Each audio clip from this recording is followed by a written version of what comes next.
Hello everyone, আসসালামু আলাইকুম। সবাই কেমন আছেন? আমি আজকে আমার বাসায় থাকা এই দুইটি কাচের জার কালার করব। ইদানিং ধরে দেখতেছি অনেকেই তাদের বাসার কাচের জার কালার করতেছে।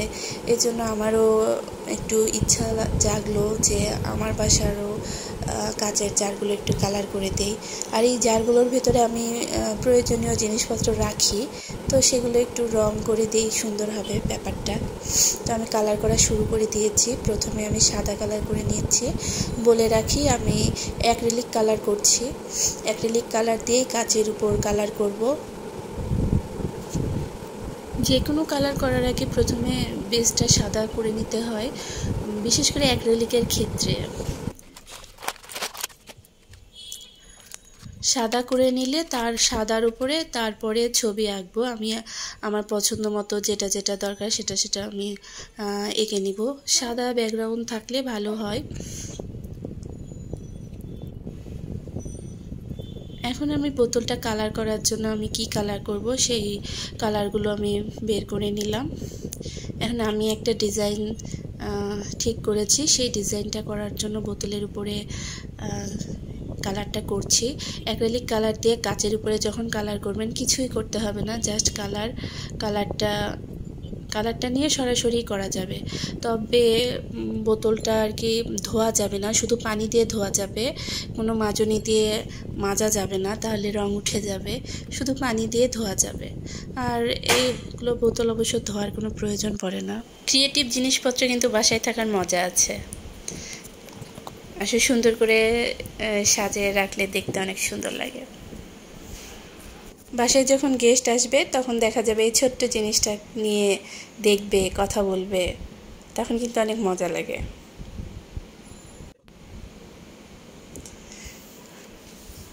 এখন জারটার উপরে ডিজাইন করে নিচ্ছি। আমি এই ডিজাইনটা পিন্টারেস্টে দেখেছিলাম।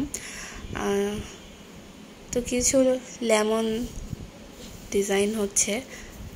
তো লেমন হচ্ছে গ্রিন কালার বা লাইট গ্রিন কালার হলে ভালো হইতো, কিন্তু কালারফুল করেছি, কালারফুল করতে চেয়েছি কারণ কালারফুল জিনিস বেশি ভালো লাগে। গ্রিন বা লাইট গ্রিন কালার দিলেও ভালো হইতো, কিন্তু আমি এই জারটাকে বেশি কালারফুল রাখতে চেয়েছি, সেজন্য পিঙ্ক কালার আর ইয়েলো কালার সিলেক্ট করেছি।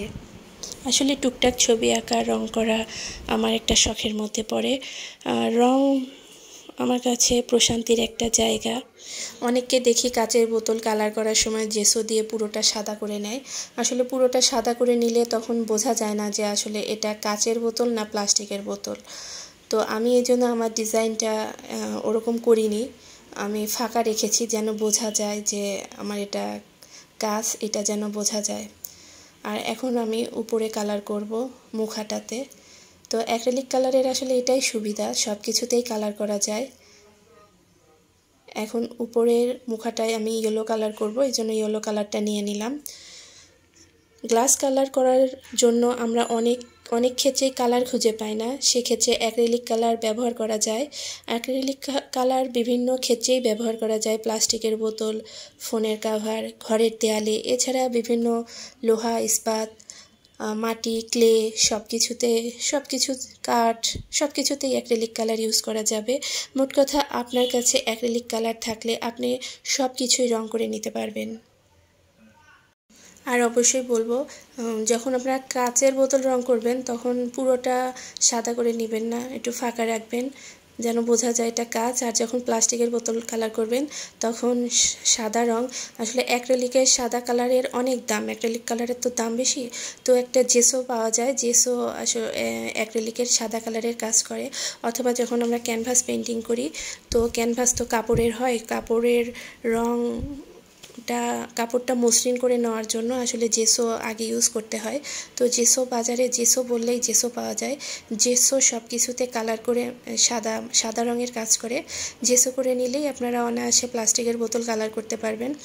প্লাস্টিকের বোতলগুলো আসলে দেখতেই জানি কেমন হয়, তো এগুলো আসলে জেসো দিয়ে পুরোটা কালার করে নিয়ে তারপর রং করা উচিত, কিন্তু কাচের বোতল না। তো আমার কালার হয়ে গেল কথা বলতে বলতে। কেমন লাগলো অবশ্যই জানাবেন। Thank you.